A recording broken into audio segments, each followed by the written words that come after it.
উফ, আজকে অনেক গরম পড়তেছে। আসলে একদিন বৃষ্টি হয় তখন ভালো লাগে, আবার একদিন খুব রোদ পড়ে। তো যাই হোক, আবহাওয়াটা মোটামুটি তাও নরমালি আছে। প্রচন্ড গরম পড়ে সেরকম গরম কিন্তু না। তো আজকে কিন্তু আমি রান্না করব গরুর মাংস।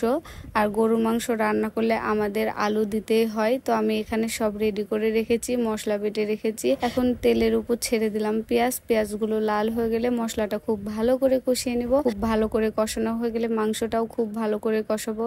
তারপরে আবার আলু দিয়ে কষাবো, কারণ ফার্স্টে গরুর মাংস একটু কষিয়ে নিতে হয়, তারপরে আলু অ্যাড করে তারপর আলু আবার কষাতে হয়। আসলে আমরা এভাবে রান্না করি। আমি কিন্তু রান্না অন্য কোথাও শিখিনি, আমার মায়ের কাছ থেকে রান্না শিখেছি। তবে আমি মোটামুটি যেরকম রান্না পারি কেউ খারাপ বলতে পারবে না, টেস্টি হয়। তো দেখে তো বুঝতে পারছেন আপনারা কেমন হবে অবশ্যই। তো যাই হোক, এখন আমি আলু দিয়ে আবারও ভালো করে কষানোর পরে তারপরে পানি দিয়ে আবারও আমি যে পরিমাণ ঝোল রাখবো সেটাই রাখি। তো আমি প্রতিদিন এভাবে রান্না করি। আসলে মেয়েদের রান্না বান্না কোথাও শিখতে হয় না, মা যখন রান্না বান্না করে তার পাশে বা দেখে এভাবে শিখে মেয়েরা আসলে এভাবেই সাংসারিক হয়। তো আমি আমার মায়ের দেখেই সবকিছু শিখেছি।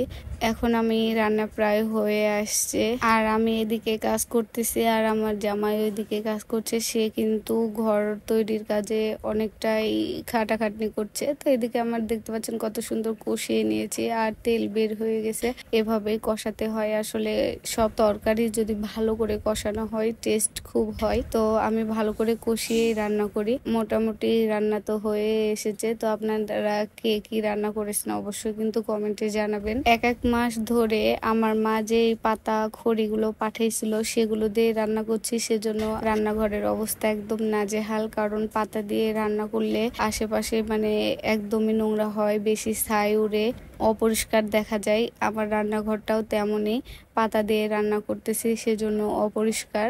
তবে কিন্তু আমি যতটুকু পারি পরিষ্কার করে রাখি, আর পরিষ্কার ভাবে থাকতে আমার ভালো লাগে। তো এখন একটু অগোছালো আছে, পাতাগুলো শেষ হলে তারপর আবার গোছালো হয়ে যাবে। আসলে গ্রামের মানুষরা যেভাবে সংসার করে আমিও ঠিক তেমন ভাবেই সংসার করি, বাট আমার জীবনটা একটু হয়তো আলাদা, যে আমি লেখাপড়াও করি, সাথে বাচ্চা সামলাই, রান্না বান্না করি, মেশিনের কাজ করি, হাতে সেলাই করি। এগুলো সবকিছুই আমাকে করতে হয়, একা হাতে সামলাতে হয়। তবুও আমি এখন কি করব, আমার এত পড়ে গেছে, তো আমাকে সামলিয়ে নিতে হয়। তো আমি একা হাতে সবকিছু সামলাই। যাই হোক, আমার ভিডিওগুলো ভালো লাগলে অবশ্যই লাইক, শেয়ার, কমেন্ট করতে ভুলবেন না। যারা আমার ভালোবাসার মানুষ আছেন তারা পুরো ভিডিওটাই দেখবেন এবং কমেন্ট করবেন, আমার খুব ভালো লাগবে। এভাবেই পাশে থাকবেন। তো আজ এই পর্যন্ত, সবাই ভালো থাকবেন, সুস্থ থাকবেন। আল্লাহ হাফেজ, টাটা বন্ধুরা।